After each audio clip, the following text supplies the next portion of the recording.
Hello friends, सत श्री अकाल, नमस्ते, आदाब and welcome back to my channel free to travel. Friends, आज की वीडियो में मैं आपको यूक्रेन का ई वीज़ा कैसे अप्लाई होता है, उसका जो है वीज़ा फॉर्म कैसे भरते हैं ये बताऊंगा। तो अगर आपने मेरा चैनल सब्सक्राइब नहीं किया है तो प्लीज़ सब्सक्राइब कर दो और बेल आइकन को भी दबा देना। उससे जब भी मैं अपने चैनल पे वीडियो अपलोड करूँगा उसका आपको एक नोटिफिकेशन आ जाएगा जिससे आप उस वीडियो को देख पाएंगे। इसके अलावा ये वीडियो अगर आपको अच्छी लगे तो प्लीज़ इसे लाइक और शेयर कमेंट भी कर दिया करो फ्रेंड्स, सपोर्ट करने के लिए। और फ्रेंड्स, मैं सबसे पहले आपको बता दूं, जो यूक्रेन का जो ई वीज़ा है वो बहुत ही आसान है, बहुत ही ईजी है उसे लेना। आप अगर सही इन्फॉर्मेशन अपने वीज़ा फॉर्म में डालेंगे और सही उसको डॉक्यूमेंट्स जो है उसके सही से लगाएंगे तो आपका वीज़ा 100% आएगा। तो फ्रेंड्स, सबसे पहले मैं आपको उसके डॉक्यूमेंट्स बता दूं कि आपके पास कौन कौन से डॉक्यूमेंट्स होने चाहिए ई वीज़ा अप्लाई करने के लिए। तो फ्रेंड्स, जो यूक्रेन का ई वीज़ा है उसमें सबसे पहले आपके पास फ़ोटो होनी चाहिए 35x45 mm की, यानी कि 35x45 mm की वाइट बैकग्राउंड में। और मैं आपको बता दूं कि फ़ोटो में ही कई लोग गलती करते हैं कि फ़ोटो जो है बड़ी फ़ोटो लगा देते हैं, उनको पता नहीं होता ये कौन सा साइज़ है। तो 35x45 mm की फ़ोटो होनी चाहिए वाइट बैकग्राउंड में, या लाइट ग्रे बैकग्राउंड आपकी होनी चाहिए। इन दोनों में से कोई भी बैकग्राउंड होनी चाहिए। इसके अलावा फ्रेंड्स, आपका पासपोर्ट की फ्रंट बैक कॉपी की स्कैन्ड कॉपी होनी चाहिए, तो वो आपकी लगेगी। उसके अलावा फ्रेंड्स, तीसरे नंबर पे आपका जो बैंक की स्टेटमेंट है, आप 3 महीने की लगा सकते हैं या 6 महीने की बैंक की स्टेटमेंट लगा सकते हैं, पर वो स्टाम्प होनी चाहिए बैंक से और साइन भी होनी चाहिए। और कम से कम 1 लाख रुपए का मिनिमम अमाउंट आपके जो है अकाउंट में जरूर होना चाहिए, जिससे कि आपको वीज़ा आसानी से मिल सके। उसके अलावा फ्रेंड्स, चौथा डॉक्यूमेंट आपकी डमी टिकट हो गई। यूक्रेन जो है फ्रेंड्स वो कंफर्म्ड टिकट नहीं मांगता है, तो आप डमी टिकट यूज़ कर सकते हैं। और डमी टिकट के लिए आप मुझे कांटेक्ट कर सकते हैं, तो मैं भी डमी टिकट प्रोवाइड करवा दूंगा। और आप ऑनलाइन भी जाके डमी टिकट टाइप करके गूगल पे, और जो है आप उसमें बहुत सारी वेबसाइट आ जाएंगी, उसमें भी आप देख सकते हैं 15-15, 12-12 डॉलर की वो होती हैं। इसके अलावा फ्रेंड्स, आपकी होटल बुकिंग होनी चाहिए, कंफर्म्ड होनी चाहिए, पेड चाहे ना हो पर कंफर्म जरूर होनी चाहिए। और इसके अलावा फ्रेंड्स, आपका जो है आप चाहे तो ट्रैवल आइटनरी भी लगा सकते हैं, उसमें आप डे 1 से डे लास्ट तक सारी इन्फॉर्मेशन दे सकते हैं कि फर्स्ट डे मैं यहाँ जा रहा हूँ, सेकंड डे यहाँ, थर्ड डे ये करने वाला हूँ, फोर्थ डे ये करने वाला हूँ। ये आपके ऊपर है, अगर आप लगाना चाहते हैं तो लगा सकते हैं। तो फ्रेंड्स, ये सारे डॉक्यूमेंट्स हैं यूक्रेन के ई वीज़ा अप्लाई करने के लिए। तो फ्रेंड्स, अब मैं आपको जो है अपनी कंप्यूटर की स्क्रीन पर ले जाता हूँ और आपको दिखाता हूँ कि आप कैसे यूक्रेन का ई वीज़ा अप्लाई कर सकते हैं और कैसे इसमें इंफॉर्मेशन ठीक से डाल सकते हैं और कैसे अपने डॉक्यूमेंट्स को कंबाइन करके कैसे इसे ठीक से आप उसे उसमें अपलोड कर सकते हैं। तो चलते हैं फ्रेंड्स कंप्यूटर की स्क्रीन पे और अप्लाई करते हैं यूक्रेन का ई वीज़ा। फ्रेंड्स, सबसे पहले फ्रेंड्स आप यूक्रेन ई वीज़ा टाइप करेंगे गूगल पर आके, और ये टाइप करने के बाद आप एंटर मारेंगे। एंटर मारने के बाद ये फ्रेंड्स पहली वेबसाइट आएगी evisa.mfa.gov.ua। तो ये फ्रेंड्स यूक्रेन ई वीज़ा के लिए ऑफिशियल वेबसाइट है, और इस पर आप क्लिक करके इस वेबसाइट के अंदर चले जाएंगे।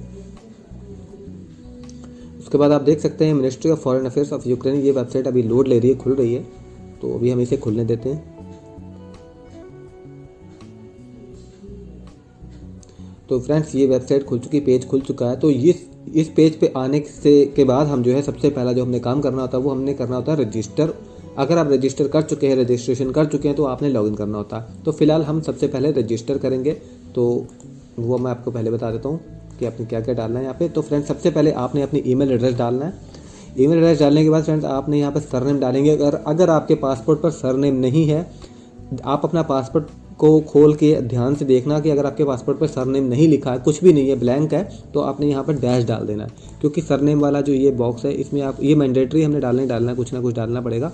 तो आप ये ऐसे करके ये डैश जैसे मैंने डाला ये डाल सकते हैं। उसके बाद पासपोर्ट पर आपका अगर जो गिवन नेम है, सारा नाम है, जितना भी नाम है वो आपने यहाँ पर डाल देना है नाम वाले बॉक्स में।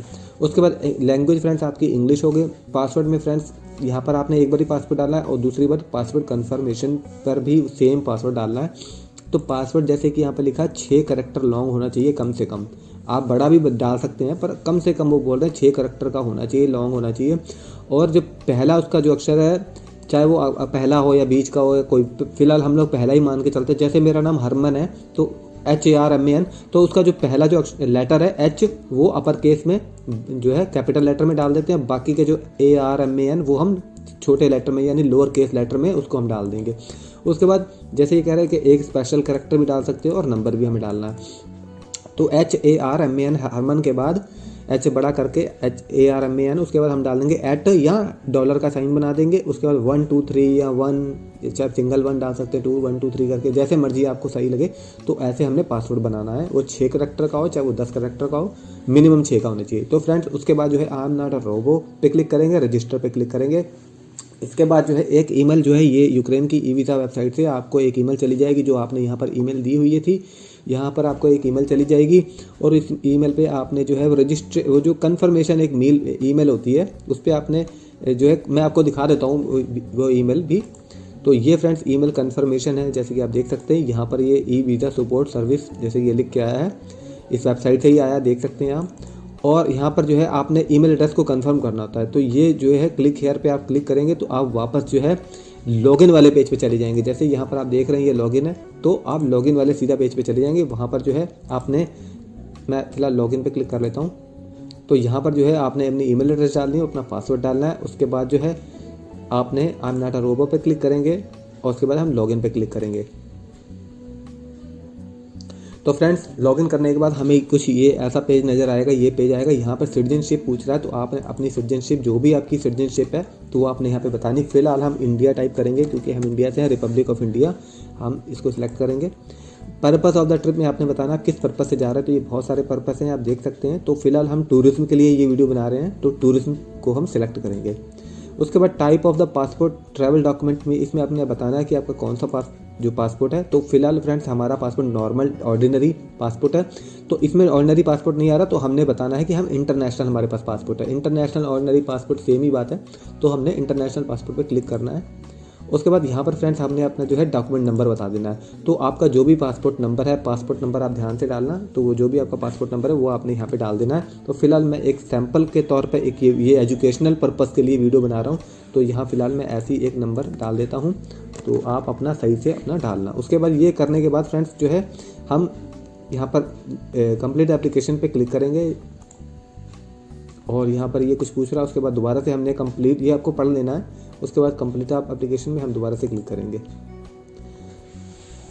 तो अब फ्रेंड्स हमारा जो है मेन जो पेज आप देख सकते हैं, वीज़ा एप्लीकेशन फॉर्म ये खुल चुका है पूरा, और उसको हमने स्टेप बाय स्टेप भरना है। और जैसे कि आप देख सकते हैं इसमें कितने 1 2 3 4 5 टैब हैं, 5 टैब्स आ रहे हैं, तो अपने एक एक करके सबको भरना है। तो सबसे पहले जो काम हमने करना है वो फोटो इज़ रिक्वायर्ड, हमने 35 बाय 45 mm की वाइट बैकग्राउंड या लाइट ग्रे बैकग्राउंड की फ़ोटो अपलोड करनी। तो इस पर हम क्लिक करेंगे, तो हम इसे अपलोड कर लेते हैं फ्रेंड्स। तो आपकी फ़ोटो फ्रेंड्स जो है 35 बाय 45 mm की वाइट बैकग्राउंड की होनी चाहिए। तो यहाँ पर नीचे आके आप आएंगे और यहाँ पे सेव कर लेंगे, इस पर क्लिक करेंगे। तो देख सकते हैं मेरी फ़ोटो अपलोड हो चुकी है। यहाँ पर सरनेम में आप देख सकते हैं मैंने डैश वहाँ डाला था जब हमने रजिस्ट्रेशन किया था, और यहाँ पर मेरा नाम आ चुका है, आप देख सकते हैं पासपोर्ट के अकॉर्डिंग। उसके बाद हम थोड़ा सा इसे नीचे कर लेंगे, ये वाला टैब देख सकते हैं।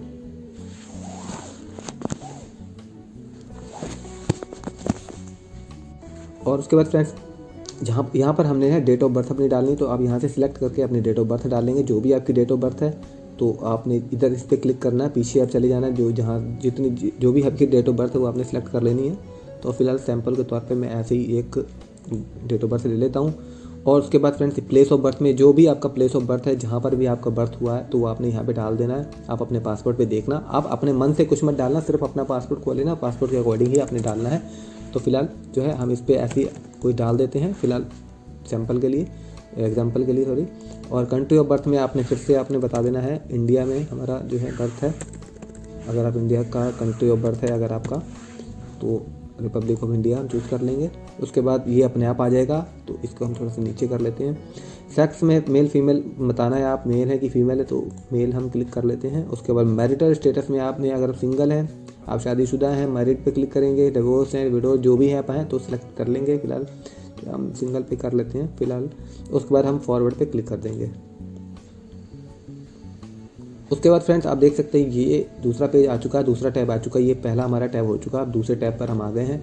तो यहाँ national identity personal number if applicable. तो फ्रेंड्स ये वाला टैब जो नंबर 10 है, ये ज़रूरी नहीं है। इसमें आपने वोटर कार्ड का कोई नंबर डालना है, जैसे वोटर कार्ड का नंबर होता है, या आपका आधार कार्ड का नंबर होता है वो आपने यहाँ पे डालना है। ये मैंडेटरी नहीं है, अगर आप डालना चाहते हैं तो डाल सकते हैं, नहीं डालना है तो मत डालना। मैंने बगैर डाले ही काफ़ी वीज़े लिए हैं, तो ये ज़रूरी नहीं है। अगर आप डालना चाहते हैं तो आप डाल सकते हैं, नहीं तो आप छोड़ भी सकते हैं, ब्लैंक छोड़ सकते हैं। उसके बाद हमने इंटरनेशनल ऑलरेडी पासपोर्ट सिलेक्ट किया हुआ था पहले ही, यहाँ पर पासपोर्ट नंबर आ गया। और उसके बाद जो है फ्रेंड्स ये इशू डेट आपने बतानी है कि आपका पासपोर्ट कब इशू हुआ था, तो यहाँ पर जो है हमें बता देना है, सॉरी आपका पासपोर्ट कब इशू हुआ था वो आपने बता देना है। डेट ले लेते हैं। उसके बाद जो है उसके बाद फ्रेंड्स हम आ जाएंगे नीचे, तो यहाँ पर आपने इशूड बाय अथॉरिटी, जैसे ये लिखा पासपोर्ट आपको कहाँ से इशू हुआ है, कौन से शहर से हुआ है। तो जैसे आपको पासपोर्ट दिल्ली से हुआ है इशू, या अमृतसर से हुआ है, लुधियाना, जलंधर, या इंडिया के किसी भी शहर से हुआ है, आप यहाँ पर जो है अपने पासपोर्ट पे देख लेना, तो वो सेम टू सेम आपने यहाँ पे लिख देना है। उसके बाद फ्रेंड्स आपने वो करने के बाद आपने फॉरवर्ड पे क्लिक करेंगे। उसके बाद फ्रेंड्स आपने पासपोर्ट पे जो भी आपका एड्रेस होगा वो आपने यहाँ पर डाल देना, जो भी आपका एड्रेस होगा XYZ तो आपने यहाँ पर वो डाल देना है। ईमेल आपकी पहले ही ऑलरेडी यहाँ पर होगी, तो उसके बाद जो है टेलीफोन नंबर में आपने यहाँ पर अपना टेलीफोन नंबर डाल देना है। तो उसके बाद जो है हम फॉरवर्ड फिर दोबारा से क्लिक करेंगे और हमारे 3 टैप हो चुके हैं, अब हम चौथे टैप पर जाएंगे। तो फ्रेंड्स यहाँ पर चौथा टैब में जैसे ये पूछ रहा है कि पर्पस ऑफ ट्रैवल, तो हम ऑलरेडी टूरिज्म सेलेक्ट कर चुके हैं। तो आप जब आगे आएंगे तो ये आपके चौथे पेज पे आपको ऑलरेडी सिलेक्टेड, आपको पहले ही टूरिज्म ये शो करेगा, ऐसे ही शो करेगा जैसे अभी ये शो कर रहा है। नंबर ऑफ एंट्रीज में फ्रेंड्स आपने बताना कि आप सिंगल एंट्री लेना चाहते हैं या डबल एंट्री लेना चाहते हैं। तो 1 एंट्री पे ऑलरेडी सिलेक्ट है, अगर आप डबल एंट्री लेना चाहते हैं तो 2 एंट्री पे क्लिक करेंगे। फिलहाल आप पहली बार जा रहे हैं तो मैं आपको रिकमेंड करूंगा कि आप 1 सिंगल एंट्री पर ही या 1 एंट्री पर ही क्लिक करें। यहाँ पर फ्रेंड्स प्रोसेसिंग अर्जेंसी में ये अगर आप जो है अपना वीज़ा अर्जेंट प्रोसेस करवाना चाहते हैं, यानी कि आप चाहते हैं कि हमें जल्दी वीज़ा मिल जाए, तो आप येस पे क्लिक करेंगे। इसमें आपको जो है फ्रेंड्स $30 पे करने पड़ेंगे, सॉरी $40 पे करने पड़ेंगे।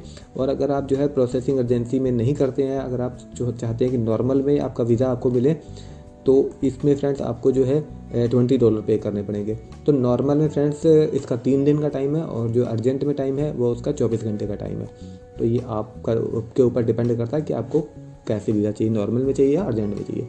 उसके बाद फ्रेंड्स आपने intended dates of stay in Ukraine, तो आपने यहाँ पे बतानी है कि आप यूक्रेन में कितने दिन के लिए रुक रहे हैं और आपने यहाँ से कब आप वहाँ पे आएंगे। जैसे मान लो जो है हम अभी मार्च में मान लो हम मान के चलते हैं जा रहे हैं, तो हम वहाँ पे 10 मार्च को जाने वाले हैं और हम वहाँ पे कितने दिन रुकेंगे, मान लो हम 10, 11, 12, 13, 14, 15, 16 हम 7 दिन के लिए रुकने वाले हैं। तो हम यहाँ पे 7 दिन का बता देंगे कि हम, तो ये 10 से 16 हमारे 7 दिन हो गए, तो आप काउंट कर लेना। तो जो भी आपका ये आपकी अराइवल डेट होगी तो हम अराइवल डेट से ही काउंट करेंगे, और जो हमारी डिपार्चर डेट होगी तो उस डेट तक ही हम काउंट करेंगे। तो आप काउंट कर लेना, तो आपके 7 दिन बन जाते हैं। उसके बाद आपने बताना कि previous Ukraine visa issued during the past 3 years. तो अगर आपको पिछले 3 सालों में यूक्रेन का वीज़ा इशू हुआ है तो आपने येस कर देना, और उसकी यहाँ पे डिटेल बता देनी है कि कब से कब तक वो जो वीज़ा इशू हुआ था, कि ये वीज़ा देखेंगे तो उस पर डेट लिखी होगी, तो वो डेट आपने कब से कब तक की यहाँ पे चढ़ा देनी है। और अगर आपको वीज़ा इशू नहीं हुआ 3 साल में पिछले, तो आपने नो पे क्लिक करना है। और उसके बाद जो है एंट्री टू यूक्रेन, इसमें फ्रेंड्स आपने नो पे क्लिक रखना है, टिक रखना है। ये फ्रेंड 23 और 26 में आपको बता दूँ, इसमें जो है कुछ लोग कहते हैं कि हमारे पास जो है इन्विटेशन लेटर होना चाहिए। अगर आपके पास इन्विटेशन लेटर नहीं भी है फ्रेंड्स, तो आप जो है नॉट अप्लीकेबल पे क्लिक करेंगे और अपना होटल का एड्रेस और होटल का नाम, यहाँ पर आप होटल का नाम डालेंगे, यहाँ पे होटल का एड्रेस डालेंगे, यहाँ पे होटल का टेलीफोन नंबर डालेंगे, यहाँ पे होटल का टेलीफैक्स नंबर में फ्रेंड्स कई बार आप होटल बुक करते हैं तो होटल का जो है टेलीफैक्स नंबर आपको नहीं मिलेगा, तो आप जो है टेलीफोन नंबर ही होटल के टेलीफैक्स नंबर में डाल देंगे। जैसे आप जो भी टेलीफोन नंबर डालेंगे, जो भी होटल का टेलीफोन नंबर होगा वो आप टेलीफैक्स नंबर में डाल देंगे। ईमेल एड्रेस फ्रेंड्स आपको होटल की नहीं मिलेगी, चाहे तो आप गूगल में सर्च कर लेना, उस होटल का नाम डाल के गूगल में आप सर्च करेंगे, जो भी होटल का नाम होगा तो वो गूगल में सर्च करना, उस होटल का नाम डाल के यूक्रेन साथ में डालना। कीव जो भी है, जहाँ पे भी जा रहे हैं, यूक्रेन की राजधानी जैसे कीव है, तो वहाँ पे होटल का नाम और कीव डाल देना। तो उसमें जो है आपको उसकी वेबसाइट निकल आएगी। अगर आपको वहाँ से ईमेल एड्रेस मिल जाता है तो आप यहाँ पे डाल देंगे, नहीं मिलता तो आप अपनी ईमेल एड्रेस भी डाल सकते हैं। तो ऐसे अपनी ईमेल डाल के भी मैंने कई वीज़े लिए हैं, तो इसमें कोई डर वाली बात नहीं है। उसके बाद नंबर 27 में फ्रेंड्स एक्सपेंसेस, जो भी यूक्रेन में आप रुकेंगे खर्चा होगा वो अब कौन करेगा, तो आपने दी एप्लीकेट हिमसेल्फ पे टिक करना है। और यहाँ पर फ्रेंड्स पासपोर्ट की आपने कॉपी डालनी है आपकी फ्रंट और लास्ट पेज की, जिस पे आपका एड्रेस होता है, तो उसकी आप जो है आपने यहाँ पे कॉपी डालनी है और आप PDF में डालें, उसमें थोड़ा सा बड़ा बड़ा नज़र आता है और जो है वो उसकी क्लैरिटी भी पूरी होती है। तो मैं आपको बोलूँगा कि आप PDF में ही पासपोर्ट की, वैसे आप JPG में भी डाल सकते हैं, पर मैं आपको बोलूँगा PDF में डालें। तो यहाँ पे क्लिक करके जो है आप अपने पासपोर्ट को अपलोड करा सकते हैं। उसके बाद जो है आपने यहाँ पर हेल्थ इंश्योरेंस, आपने ट्रैवल इंश्योरेंस अपलोड कर देनी है और यहाँ से आप उसे देख भी सकते हैं। जैसे आप डालेंगे तो यहाँ से आप ये आँख बनी है, इस पर क्लिक करके आप अपने पासपोर्ट अपने डॉक्यूमेंट को देख सकते हैं। उसके बाद आपने यहाँ पे नंबर 2 पे जो है हेल्थ इंश्योरेंस, आपने ट्रैवल इंश्योरेंस डाल देनी है। यहाँ पे फाइनेंशियल सिक्योरिटी में आप अपने बैंक की स्टेटमेंट डालनी है फ्रेंड्स। नंबर 4 पे आपने पर्पस और document confirming the purpose of the trip में आपने फ्रेंड्स अपनी डमी टिकट, जो एयर टिकट है डमी टिकट वो, और अपने होटल की जो आपकी PDF फाइल होगी, होटल की जो आपकी बुकिंग होगी उसकी PDF फाइल मिली होगी, उन दोनों को ज्वाइन करके, कंबाइन करके दोनों को यहाँ पर अपलोड कर देना। ये अगर आप नहीं करोगे फ्रेंड्स, अगर आप कोई भी चीज़ मिस करोगे इनमें से, तो आपको जो है पार्शली रिजेक्शन हो जाएगी आपकी, और वो आपको जो है एक मैसेज आएगा कि आप जो है जो भी आपका डॉक्यूमेंट शॉर्ट होगा वो बोलेंगे कि आप इसे अपलोड करो। तो आप जो है सारे डॉक्यूमेंट्स ध्यान से डालना। तो यहाँ पे पासपोर्ट हो गया, यहाँ पे ट्रैवल इंश्योरेंस हो गई, यहाँ पे आपकी बैंक की स्टेटमेंट हो गई, यहाँ पर आपने डालना है अपना एयर टिकट प्लस आपके होटल की बुकिंग। तो अगर आप जो है ट्रैवल आइटनरी, यानी कि जो डे 1 डे से लास्ट डे तक जो है travel itinerary day by day की होती है, वो भी आप कंबाइन करके डाल सकते हैं। ये आपकी मर्जी है, आप डालना चाहते हो डाल सकते हैं, नहीं तो आप छोड़ सकते हैं। ठीक है फ्रेंड, तो ये सारा जो है आपने डालना है। उसके बाद जो फ्रेंड्स आप सेव टू ड्राफ्ट भी कर सकते हैं, और साथ में पर फॉरवर्ड जब आप करेंगे तो लास्ट पेज, इसका जो लास्ट पेज है वो, उसमें सिर्फ कुछ नहीं है, उसमें सिर्फ जो है एक प्रीव्यू आ जाएगा, जो आपने इन्फॉर्मेशन डाली है उसका एक प्रीव्यू आ जाएगा। वो आपने देख लेना है कि आपने जो इन्फॉर्मेशन डाली है वो सही है, और आपके सारे डॉक्यूमेंट्स जो यहाँ पे आपने डाले होंगे वो भी आप उसमें नज़र आ जाएंगे। जो है आपने डॉक्यूमेंट्स डाले हैं, जो इन्फॉर्मेशन डाली है, तो वो आप लास्ट पेज प्रीव्यू वाले पेज में जो है वो आपको नज़र आ जाएंगे। तो फ्रेंड्स इस तरह, उसके बाद जो है नेक्स्ट पेज आपने फिर से नेक्स्ट पे क्लिक करना होगा, और नेक्स्ट पे क्लिक करके आपकी पेमेंट वाला जो पेज आ जाएगा, उस पेमेंट वाले पेज पर आपने अपने क्रेडिट कार्ड या डेबिट कार्ड या क्रेडिट कार्ड से आपने पेमेंट कर देनी है, $20 या $40 अकॉर्डिंग टू जो भी आप अर्जेंसी में वीज़ा लेना चाहते हो तो $40, अगर नॉर्मल में तो $20 पे करके उसी समय आपके ईमेल पर एक मेल आ जाएगी, उनकी PDF फाइल आ जाएगी पेमेंट वाली, और उसमें जो है आपने $20 या $40 की जो पेमेंट की होगी वो उसका आपको मैसेज आ जाएगा। और कुछ देर बाद शाम तक या कुछ टाइम बाद या एक दिन बाद या उसी समय आपको थोड़ी देर बाद जो है उनकी तरफ से एक मैसेज आ जाएगा कि आपकी एप्लीकेशन को सेव कर लिया गया, और जो प्रोसेसिंग टाइम होगा उस प्रोसेसिंग टाइम में आपको 3 दिन या 1 दिन 24 घंटे, तो उस अकॉर्डिंग ही आपको वीज़ा आ जाएगा फ्रेंड। तो इस तरह से फ्रेंड्स ये जो है यूक्रेन का ई-वीज़ा अप्लाई होता है। तो फ्रेंड्स अगर आपको मेरी ये इन्फॉर्मेशन अच्छी लगी तो प्लीज़ मेरे चैनल को सब्सक्राइब कर लो, ताकि आपको और भी आने वाली इन्फॉर्मेशन जो वीज़ा रिलेटेड है वो मिलती रहे। और इसके अलावा ये अगर आपको वीडियो अच्छी लगी तो प्लीज़ इसे लाइक शेयर कमेंट करके मुझे सपोर्ट जरूर करो फ्रेंड्स, ताकि मैं नई से नई और वीज़ा रिलेटेड वीडियोज़ को बनाता रहूँ। तो फ्रेंड्स मिलते हैं किसी और इन्फॉर्मेटिव वीडियो में, तो तब तक के लिए फ्रेंड्स सत श्री अकाल।